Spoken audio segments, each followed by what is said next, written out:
Are there any new artists that you're excited about, inside or outside the genre?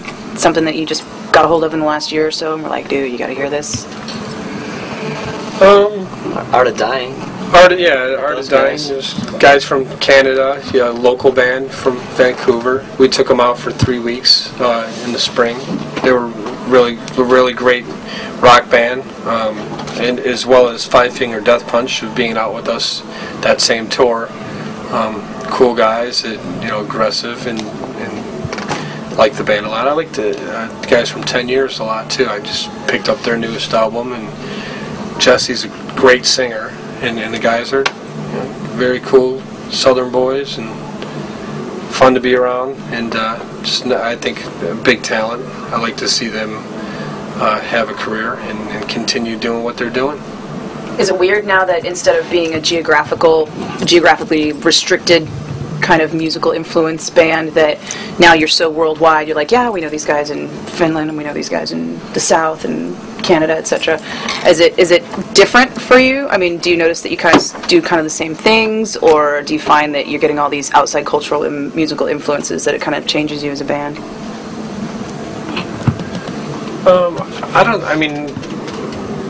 When we tour with certain bands, especially on a long tour like the summer tour, we probably pick up a little bit of inspiration off that because they're different than what we are. So you kind of pick certain things that we may stick with us a bit. But overall, I think we just kind of do our thing. When we get in the room and it's time to write new material, we trust ourselves. We don't think of expectations of what anybody else wants. If we stay true to ourselves, we do it like we did when we were a garage band back in Chicago, of just making music for ourselves and not thinking about what other people would expect out of us. And I think that's a big part of us just being true to ourselves. It's a big part of our sound. We're going to continue to try different things and trust our instincts. And any specific elements that you could attribute to something like, oh, when we were out with these guys, I really dug that, or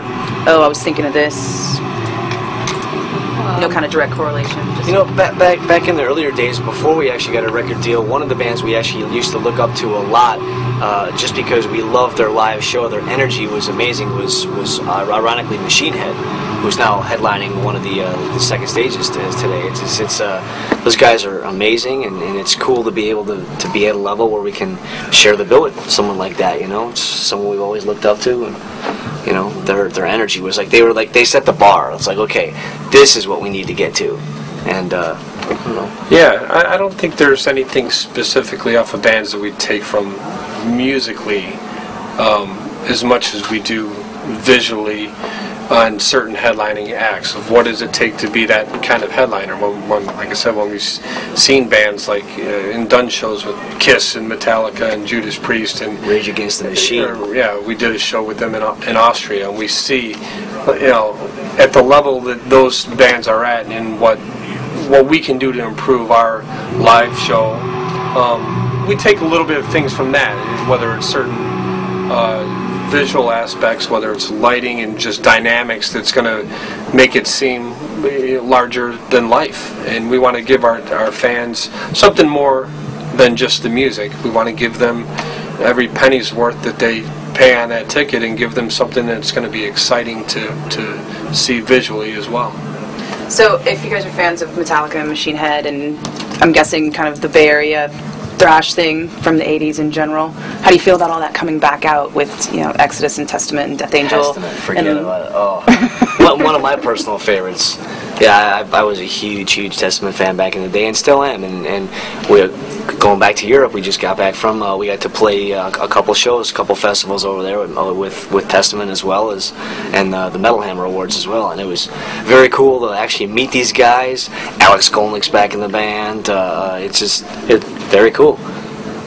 Do you think it's crazy how all the veteran Bay Area thrash bands are out there now with new albums that are, I think, are phenomenal, but I'm biased. And there's also a whole school of kids out there with like the same influenced music, like all these kids coming out with this, with this influenced music while the influenced music is still there, like you guys playing with Kiss. I think it kind of shows how some of metal, especially some of those bands, more the classic thrash metal bands are somewhat timeless.